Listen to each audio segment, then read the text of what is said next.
ओम शांति। ओम शांति।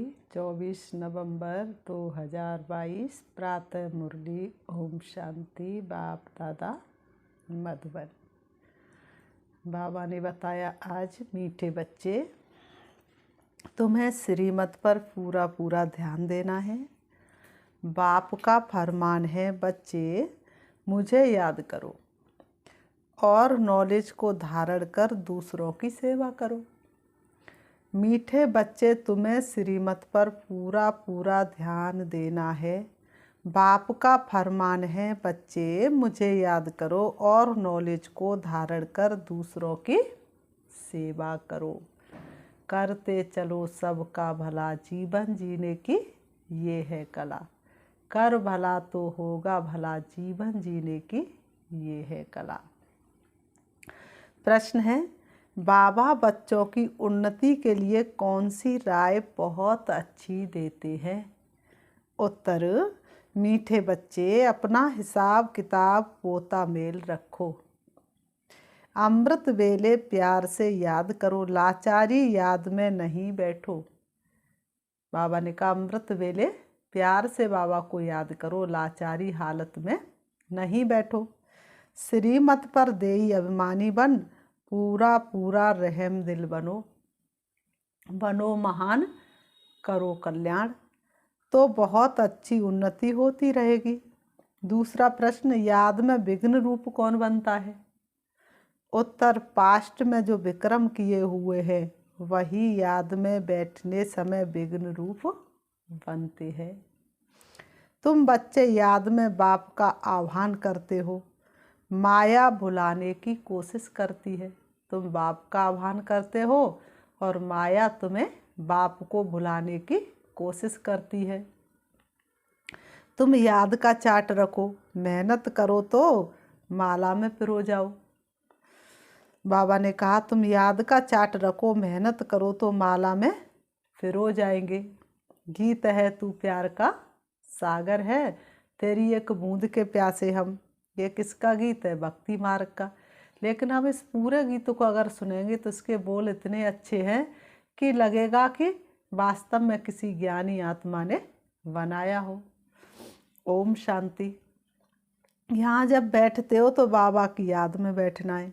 माया बहुतों को याद करने नहीं देती। माया महाठगनी हम जानी, हमेशा तुम्हारे पीछे घूमती रहती है। कब ये बाप को भूले और इसके गले में मैं फंदा डालूं। क्योंकि देह अभिमान है। कोई को मित्र संबंधी, कोई को खान पान आदि क्या क्या याद आता रहता है। कोई को तो मित्र संबंधी याद आएंगे, किसी को खाना पीना याद आएगा, क्या क्या याद आता रहता है। यहाँ जब आकर बैठते हो तो बाप का आह्वान करना चाहिए। जैसे जब लक्ष्मी की पूजा होती है तो लक्ष्मी का आह्वान भक्त लोग करते हैं ना। किसकी तस्वीर रखेंगे? लक्ष्मी की। और सारी लक्ष्मी को भी निकाल के बाहर रख लेते हैं और लक्ष्मी का आह्वान करते हैं। लक्ष्मी कोई आती नहीं है, वो इस कलयुग में कैसे आएगी? वह तो सतयुग की महारानी है। यहाँ भी कहा जाता है, तुम बाप को याद करो अथवा आह्वान करो। बात एक ही है, याद से विक्रम विनाश होंगे। धारणा नहीं हो सकती है क्योंकि विक्रम बहुत है। बिना याद के धारणा हो नहीं सकती क्योंकि जन्म जन्मांतर का बोझा सिर पर बहुत है। बाप को भी याद नहीं कर सकते हैं। जितना बाप को याद करेंगे उतना विक्रमाजीत निरोगी बनेंगे। सारी काया बनेगी निरोगी, मेरे प्यारे बनो राजयोगी। है बहुत सहज, परंतु माया अथवा पास्ट के विक्रम सामने आते हैं जो याद में विघ्न डालते हैं। बाप कहते हैं, तुमने ही आधा कल्प अयर्थार्थ रीति से याद किया। आधा कल्प से याद तो किया, लेकिन कैसे याद किया? अयर्थार्थ रीति से। यथार्थ रीति से तो याद कर नहीं सकते क्योंकि बाप का सत्य परिचय तुम्हारे पास था ही नहीं। अभी तो तुम प्रैक्टिकल में आह्वान करते हो क्योंकि तुम जानते हो कि बाबा आया हुआ है, भगवान धरती पर आया हुआ है। परंतु ये याद की आदत पक्की हो जानी चाहिए। तुमको एवर निरोगी बनने के लिए अविनाशी सर्जन दवाई देते हैं कि मुझे याद करो, फिर तुम मेरे से आकर मिलेंगे। मेरे द्वारा मेरे को याद करने से ही तुम मेरा वर्षा पाएंगे। बाप को बाप के द्वारा ही याद कर सकते हैं, बाप को मनुष्यों के द्वारा याद नहीं कर सकते। कोई भी मनुष्य भगवान का सत्य परिचय दे नहीं सकता, क्योंकि किसी मनुष्य को भगवान का सत्य परिचय पता ही नहीं। बाप और स्वीट होम को याद करना है, जहाँ जाना है वह बुद्धि में रहता है। बाप वहाँ से आकर सच्चा पैगाम देते हैं और कोई भी ईश्वरी पैगाम नहीं देते। वह तो यहाँ स्टेज पर पाठ बजाने आते हैं और ईश्वर को भूल जाते हैं। आत्मा जैसे ही परम धाम से सृष्टि रंगमंच पर पाठ बजाने आती है, वैसे ही बाप को भूल जाती है। फिर कोई भी मनुष्य बाप का सत्य परिचय कैसे दे सकते। लक्ष्मी नारायण यहाँ आते तो ईश्वर का पता नहीं रहता, उनको भी पैगंबर नहीं कह सकते। ये तो मनुष्यों ने नाम लगा दिए हैं। वह आते ही हैं पाठ बजाने, वह याद कैसे करेंगे। उनको पाठ बजाते बजाते पतित बनना ही है, फिर अंत में पतित से पावन बनना है। वह तो बाप ही आकर बनाते हैं। बाप की याद से पावन बनना है। बाप कहते, बच्चे मेरे पास पावन बनाने का एक ही उपाय है। देह सहित जो भी देह के संबंध है उनको भूल जाना है। तुम जानते मुझे आत्मा को बाप को याद करने का फरमान मिला हुआ है। उस पर चलने वाले को ही फरमान बरदार कहा जाता है। जो कम याद करते हुए कम फरमान बरदार पद भी ऊंचा पाते हैं। बाबा का एक फरमान है, याद करो। दूसरा है नॉलेज को धारण करो। बाबा का एक फरमान है कि बाप को याद करो, और दूसरा है नॉलेज को धारण करो। याद नहीं करेंगे तो सजाएं बहुत खानी पड़ेंगी। स्वदर्शन चक्र फिराते रहेंगे तो धन बहुत मिलेगा। भगवान वाच, मेरे द्वारा मुझे भी जानो और सृष्टि चक्र के आदि मध्य अंत को भी जानो। ये दो बातें मुख्य हैं जिस पर ध्यान देना है।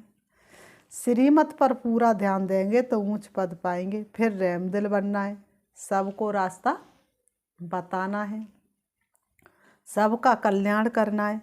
मित्र संबंधियों आदि को भी सच्ची यात्रा पर ले जाने की युक्ति रचनी है। वह है जिस्मानी यात्रा और ये है रूहानी यात्रा। वह होती है जिस्मानी यात्रा, उस पर भी एक जाते हैं तो दूसरों को भी ले जाते हैं, उनको भी निमंत्रण देते हैं, लेकिन उनसे तो किसी का कल्याण होता नहीं। लेकिन ये है सच्ची रूहानी यात्रा। तो तुम खुद कर रहे हो तो तुम्हें दूसरों को भी करानी है। तो बाबा ने कहा ये स्पिरिचुअल नॉलेज कोई के पास नहीं है, ये इतनी ऊंची नॉलेज किसी के पास नहीं है। वह है सब शास्त्रों की फिलॉसफी। ये है रूहानी नॉलेज। सुप्रीम रूह ये नॉलेज देते हैं रूहों को। रूहों को ही वापस ले जाना है। अमृत वेले जब आकर बैठते हैं, कोई तो लाचारी आकर बैठते हैं, कोई तो मजबूरी में आकर बैठते हैं, लाचारी हालत में आकर के बैठते हैं। उन्हों को अपनी उन्नति का कुछ भी ख्याल नहीं है। ब्राह्मण बनने के बाद भी एक्यूरेट ज्ञान में नहीं चलते। उन्हों को अपनी उन्नति का कोई ख्याल नहीं। अमृत वेला नहीं करेंगे और धारणा नहीं करेंगे तो क्या होगा, जीवन बन पाएगा? और जिसका अमृत वेला योग नहीं, जिसका दिन में योग नहीं, तो उसकी धारणा हो ही नहीं सकती। इसलिए तो कहा जाता ज्ञान में चलना माना तलवार की धार पर चलना। बच्चों में देह अभिमान बहुत है। देही अभिमानी हो तो रहमदिल बन श्रीमत पर चले। अरे अपने ऊपर मेहनत तो करनी पड़ेगी ना, बिना मेहनत के तो सतयुग की बादशाही मिल नहीं सकती। बाप कहते अपना चार्ट लिखो। कितना समय याद करते हैं? आगे चार्ट रखते थे। अच्छा बाबा को ना भेजो, अपने पास तो रखो, तो खुद ही खुद देख के कुछ तो शर्म आएगी ना। तो चार्ट रखो, चार्ट नहीं रखेंगे तो कैसे पास होंगे? अपनी शक्ल देखनी है। सुबह से लेकर शाम तक मैंने क्या किया, कितना कितना श्रीमत के विरुद्ध चला और कितना श्रीमत पर चला। हम लक्ष्मी को वरने लायक बने हैं। व्यापारी लोग अपना पोता मेल रखते हैं। एक नए पैसे का घाटा होगा ना तो उस व्यापार को कभी छुएंगे भी नहीं। तो व्यापारी लोग अपना पोता मेल रखते हैं। छोटी सी इनकम वाले, और तुम्हारी तो इतनी बड़ी इनकम है तो भी तुम अपना पोता मेल रखते नहीं हो। बाबा ने कहा कोई कोई सारे दिन की दिनचर्या रखते हैं। हॉबी होती है लिखने की, पढ़ने की हॉबी। कोई कोई को तो बिल्कुल पढ़ने की कोई ज़रूरत नहीं होती। कितनी भी अच्छी अच्छी बुक रखी रहेंगी, निगलेक्ट करते रहेंगे। कोई कोई को बहुत पढ़ने की आदत होती है। ऐसे ही कोई कोई को लिखने की आदत होती है। और जो लिखना शुरू कर देता है कि मुझसे आज क्या गलती हुई, क्या भूल हुई, तो वास्तव में उससे फिर भूल होती नहीं। सारी भूल धीरे धीरे ख़त्म हो जाती हैं। ये बाबा बहुत अच्छी राय देते कि अपना हिसाब किताब रखो। कितना समय याद किया, कितना समय किसको समझाया, ऐसा चार्ट रखे तो बहुत उन्नति हो जाए। बाबा मम्मा को तो नहीं लिखना है। माला के दाने जो बनते हैं उनको पुरुषार्थ बहुत करना है।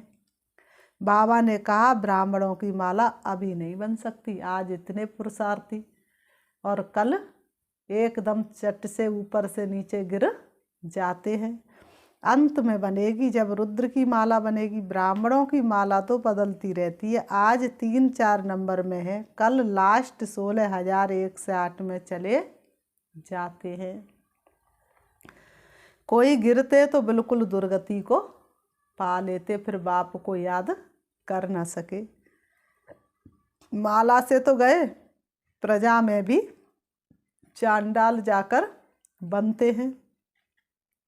अगर माला में प्रोना है तो मेहनत करो। बाबा सबके लिए बहुत अच्छी राय देते हैं। भले गूंगा हो, कोई को भी इशारे से बाबा की याद दिला सकते हैं। अंधे लूले कैसे भी हो, तंदुरुस्त से भी ज़्यादा ऊंच पद पा सकते हैं। सच्ची दिल पर साहिब राजी, जिसमें छल द्वेष कलेश नहीं, भगवान उसी का हो जाए। सेकंड में जीवन मुक्ति गाई हुई है। बाबा का बना और वर्षा मिल गया। उनमें नंबरवार पद है। बच्चा पैदा हुआ, वर्षे के हकदार बन गया। यहाँ तुम हो मेल से बच्चे, बाप से वर्षे का हक लेना है। सारा मदार पुरुषार्थ पर है। फिर कहते कल्प पहले भी हार खाई होगी। फिर अपनी दिल को बड़ी अच्छी तरह से समझा लेते हैं।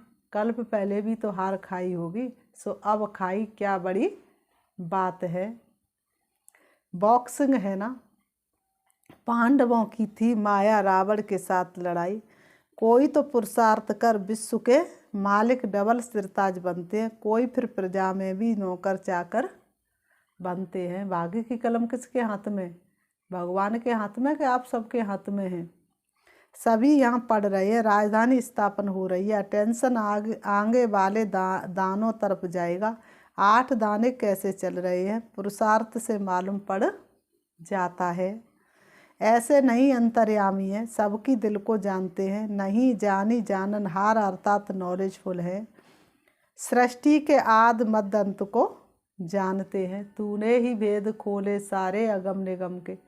तो सृष्टि के आद मध्य अंत को कौन जानेगा? सिर्फ एक भगवान ही, जो जन्म मरण के चक्कर में नहीं आते। बाकी एक एक के दिल को थोड़े ही रीड करेंगे। मुझे थॉट रीडर समझा है क्या?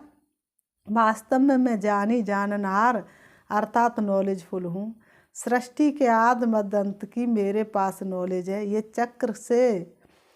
चक्र फिर से कैसे रिपीट होता है, मैं उस रिपीटेशन के राज को जानता हूँ। वह सब राज तुम बच्चों को बैठ करके समझाता हूँ। बाबा ने कहा उस रिपीटेशन के राज को मैं जानता हूँ और उस राज को बैठ करके तुम बच्चों को समझाता हूँ। हर एक समझ सकते कि परमात्मा कौन है और कितनी सर्विस करते हैं। बाकी बाबा एक एक की दिल को जानने का धंधा नहीं करता है। भगवान का ये धंधा नहीं जो एक एक के दिल को आकर के पढ़ेंगे। वह चेतन मनुष्य सृष्टि का बीज नॉलेजफुल है। जानी जाननहार अक्षर बहुत पुराना है। हम तो जो नॉलेज जानता हूँ वह तुमको पढ़ाता हूँ। बाबा कहते जो नॉलेज मेरे अंदर है वो मैं तुमको आकर के देता हूँ, बाकी तुम क्या क्या करते हुए सारा दिन बैठ देखूंगा क्या। बाबा ने कहा मेरा काम ये थोड़ी नहीं है कि मैं सुबह से शाम तक तुम क्या करते वो देखूंगा, मैं तो सहज राजयोग ज्ञान सिखलाने आता हूँ। बाबा कहते हैं बच्चे तो बहुत है, बच्चे ही पत्र आदि लिखते हैं और मैं भी बच्चों के आगे ही प्रत्यक्ष होता हूँ। फिर वह सगाए व लगाए, तो कोई सगे कोई लगे, सो फिर मैं समझ सकता हूँ कौन मेरे सगे कौन मेरे लगे। हर एक की पढ़ाई है श्रीमत पर, सभी को एक्ट में आना है, कल्याणकारी बनना है। तुम जानते हो बृहस्पति को बृहस्पति देवी कहा जाता है, बृहस्पति सोमनाथ भी ठहरा और शिव भी ठहरा। बच्चों को बहुत करके गुरुवार के दिन स्कूल में बिठाते हैं, शुभ दिन माना जाता है, गुरु भी करते हैं। तुमको सोमनाथ बाप पढ़ाते हैं, तुमको सोमनाथ बाप आकर के पढ़ाते हैं, इसलिए क्या गाते हैं, ऐसे प्यार का मधुरस पीते सब रस लगते फीके हैं। परमात्मा के प्यार का जो रस पी लेता उसे कोई भी रस अच्छा लगता नहीं। रुद्र भी सोमनाथ को कहते रुद्र ज्ञान यज्ञ रचा। ये एक ही यज्ञ चलता है जिसमें सारी पुरानी दुनिया की सामग्री स्वाहा होनी है। तुम तत्व भी उथल पातल में आ जाते हैं, सब इसमें स्वाहा हुए हैं। सामने महाभारत लड़ाई खड़ी है, ये सब शांति के लिए यज्ञ रचते, परंतु मटेरियल यज्ञ से शांति हो न सके। इस यज्ञ से विनाश ज्वाला प्रकट होती है। ये भ्रष्टाचारी दुनिया इसमें स्वाहा होने वाली है। ये सब बच्चों को देखना है, देखने वाले बड़े महावीर चाहिए। मनुष्य तो हाय हाय करेंगे, सारी दुनिया के मनुष्य तो हाय हाय करेंगे। तुम्हारे लिए लिखा हुआ है, बताओ क्या लिखा हुआ है, मिरुआ मौत मलू का शिकार, सारी दुनिया की मौत और तुम्हारे लिए सतयुग का सुंदर शिकार। सतयुग में बहुत थोड़े मनुष्य थे, एक धर्म था। अब कलयुग के अंत में देखो कितने मनुष्य हैं, क्योंकि सारी परम धाम से आत्मा सृष्टि रंगमंच पर पाठ बजाने के लिए आ चुकी हैं। कितने धर्म है, ये सब धर्म कहाँ तक चलेंगे, सतयुग जरूर आना है। अब सतयुग की स्थापना कौन करेंगे, रचता बाप ही करेंगे। कलयुग का विनाश भी सामने खड़ा है। तुम भूल गए हो कि गीता का भगवान कौन है, मनुष्यों को जाकर के समझाओ। तुम भूल गए हो कि वास्तव में गीता का भगवान कौन है। भगवान ने स्वर्ग की स्थापना की, इसमें लड़ाई की कोई बात नहीं। उसने माया पर जीत पहनाई है, इस राज को ना समझ उन्होंने असुर और देवताओं की लड़ाई दिखाई है, वह तो होती नहीं। तुम बच्चों को बाप द्वारा जो पास्ट प्रेजेंट फ्यूचर की नॉलेज मिली है, ये सुदर्शन चक्र तुमको फिराना है। बाप और रचना को याद करना है, कितनी सहज समझने की बातें हैं। गीत कौन सा था, तू प्यार का सागर है। आज बाबा ने लिखा है तुम ocean of knowledge ocean of wills लिखते हो, वहाँ की ओशन ऑफ लव भी जरूर लिखना है। बाप की महिमा बहुत है, परंतु सर्वव्यापी कहने से बाप की महिमा गुम कर दी है। अब बाप की महिमा कितनी, तू प्यार का सागर है। अब वह सबके अंदर तो सब प्यार के सागर होने चाहिए, तो फिर एक दूसरे से लड़ाई झगड़ा क्यों हो रहा है। तो बाबा ने कहा वास्तव में सर्वव्यापी कहने के बाद तो बाप की कोई महिमा हो ही नहीं सकती। श्री कृष्ण के लिए भी लिखा है 16,108 रानियाँ थी। जन्माष्टमी के दिन श्री कृष्ण को झूले में झुलाते हैं, परंतु किसको भी पता नहीं कि श्री कृष्ण ही श्री नारायण बनते हैं, ये किसी को पता नहीं। राधे फिर क्या बनती है, लक्ष्मी बनती है। बचपन में वही राधे कृष्ण, स्वयंवर के बाद वही लक्ष्मी नारायण। लक्ष्मी फिर जगदम्बा बनती है। ये कोई नहीं जानते, ये बातें कोई भी नहीं जानते। अब बाप कहते हैं मेरे को जानने से तुम सब कुछ जान जाएंगे। बाप को जानने के बाद सब कुछ जान जाएंगे। सब कुछ तो मिल गया है तुझे पाने के बाद, अब क्या किसी से मांगू तुझे पाने के बाद। बाबा ने कहा परंतु जो देही अभिमानी नहीं बनते उनको धारणा भी नहीं होती। ज्ञान में चलना कोई मौसी का घर थोड़ी नहीं है। आधा कल्प तो देह अभिमान चला है। सतयुग में भी परमात्मा का ज्ञान नहीं रहता।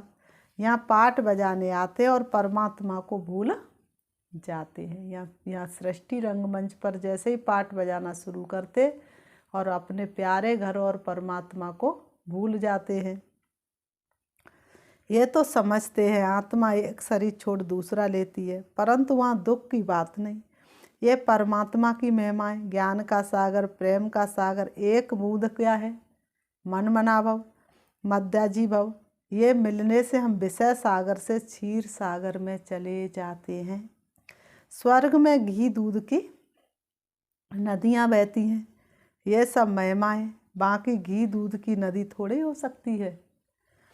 ये भी तुम जानते स्वर्ग किसको कहा जाता है। भला अजमेर में मॉडल है, परंतु जानते कुछ भी नहीं। तुम कोई को समझाओ तो झट समझ जाएंगे। बाकी ये रास विलास तो खेल कूद है। जैसे बाबा के पास आदि मध्य अंत का ज्ञान है, तो तुम बच्चों की बुद्धि में फिरना चाहिए। बाप की महिमा एक्यूरेट सुनानी है। उनकी महिमा अपरंपार है। बाप की महिमा अपरंपार है। सब एक जैसे नहीं हो सकते, हर एक को अपना अपना पाठ मिला हुआ है। पोप का भी अगर ड्रामा अनुसार पाठ होगा तो मिलेगा, अगर दूसरा होगा तो फिर आगे चलकर देखेंगे। जो दिव्य दृष्टि से दिखाया था वह सब इन आँखों से देखेंगे। विष्णु का साक्षात्कार किया है, वहाँ भी प्रैक्टिकल जाएंगे, फिर साक्षात्कार होना बंद हो जाता है। सत्युग त्रेता में साक्षात्कार न भक्ति, फिर भक्ति मार्ग से ये सब बातें शुरू होती हैं। कितनी अच्छी अच्छी बातें बाबा समझाते हैं। तुम बच्चों को बाप आकर के कितनी अच्छी अच्छी बातें समझाते हैं, जो फिर बच्चों को औरों को समझानी है। बहनों भाइयों आकर बाप से बरसा लो। उस बाप ज्ञान से परमात्मा को सर्वव्यापी कह महिमा गुम कर दिए और गिलानी कर दिए। तुम बच्चे यथार्थ महिमा को जानते हो। उस ज्ञान ने तो क्या किया, शास्त्रों के ज्ञान ने तो क्या किया, परमात्मा को सर्वव्यापी ही कह दिया, महिमा ही खत्म कर दी। लेकिन अब तुम बच्चे क्या करते हो, बाप की अर्थात महिमा को जानते हो। फिर बाबा ने कहा अच्छा, मीठे मीठे सिकीलते बच्चों प्रति माता पिता बाप दादा का याद प्यार और गुड मॉर्निंग। रूहानी बाप की रूहानी बच्चों को नमस्ते। हम रूहानी बच्चों की रूहानी बाप दादा को याद प्यार और नमस्ते नमस्ते नमस्ते नमस्ते। दाड़ा के लिए मुख्य सार नंबर 1, हर एक्ट श्रीमत पर करनी है। सबका कल्याणकारी रहमदिल बन सेवा करनी है। नंबर 2, याद की आदत पक्की डालनी है। अमृत वेला में उठना ना पड़े, अपने आप ही आँख खुले तड़फन शुरू हो जाए। नैन खुले आन मिले सामने बाबा। याद में बैठने समय कोई भी मित्र संबंधी खान पान आदि याद ना आए, इसका अटेंशन रखना, याद का चार्ट रखना है। वरदान है नॉलेजफुल वन व्यर्थ को समझने मिटाने और परिवर्तन करने वाले नेचुरल योगी भव। नॉलेजफुल वन व्यर्थ को समझने मिटाने और परिवर्तन करने वाले नेचुरल योगी भव। स्पष्टीकरण है, नेचुरल योगी बनने के लिए मन और बुद्धि को व्यर्थ से बिल्कुल फ्री रखो। इसके लिए नॉलेजफुल के साथ साथ पावरफुल बनो। भले नॉलेज के आधार पर समझते हो कि ये रॉन्ग है, ये राइट है, ये ऐसा है, लेकिन अंदर वह समाओ नहीं। ज्ञान अर्थात समझ, और समझदार उसको कहा जाता है जिसे समझना भी आता है और मिटाना और परिवर्तन करना भी आता है। तो जब व्यर्थ वृत्ति, व्यर्थ वाइब्रेशन स्वाहा करो, तब कहेंगे नेचुरल योगी। स्लोगन है व्यर्थ से बेपरवाह रहो, मर्यादाओं से नहीं। व्यर्थ से बेपरवाह रहो, लेकिन मर्यादाओं से नहीं। अभी हम 5 मिनट से बाबा को याद करेंगे। बाबा ने जैसे कि बताया, वरदान दिया, नॉलेजफुल बन, व्यर्थ से मुक्त बनो, अपने आप को सम्मान देना है। मैं समर्थ आत्मा हूँ, मैं सदा व्यर्थ से मुक्त आत्मा हूँ,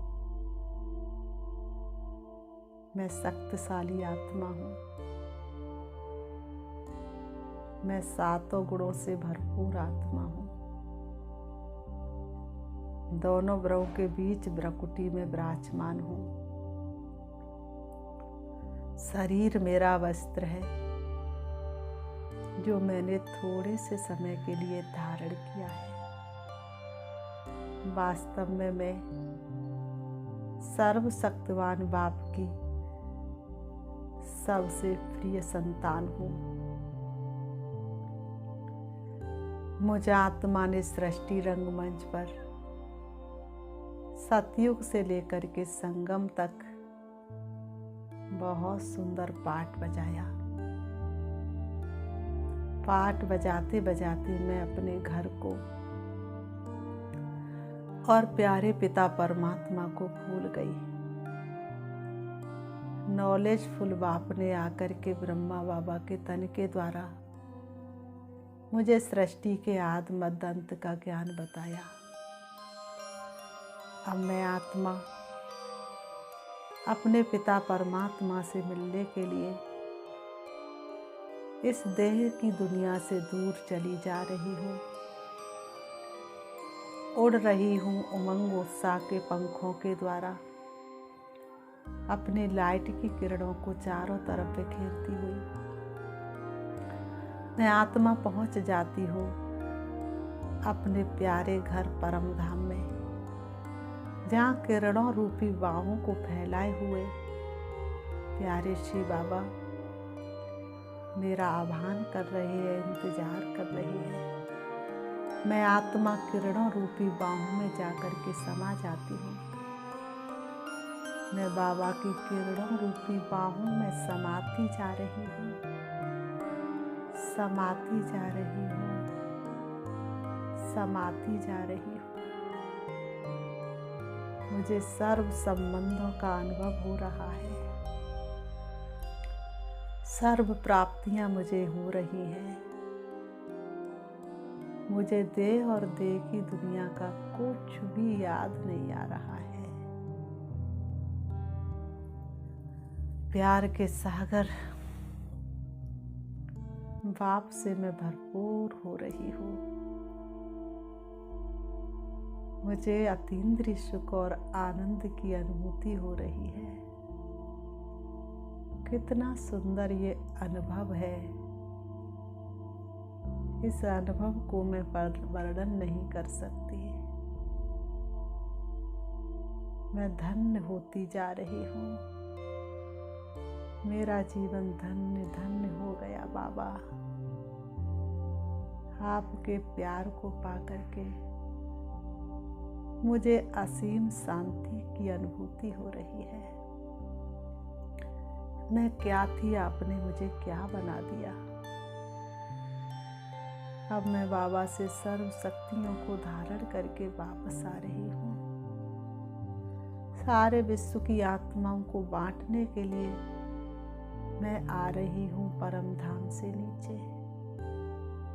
मैं आत्मा पहले से कई गुना ज़्यादा शक्तिशाली हूँ। मेरी सर्व शक्तियाँ सारे विश्व के कोने कोने में फैल रही हैं और मैं आत्मा धीरे धीरे नीचे आ रही हूँ। आ जाती हूँ सृष्टि रंगमंच पर। आकर के दोनों ब्रहों के बीच ब्रकुटी में विराजमान हो जाती हूँ। अब मुझे आत्मा की शक्तियाँ मेरे चारों तरफ के वातावरण में फैलती जा रही है और मेरे आसपास का वातावरण बहुत शक्तिशाली है। ओम शांति।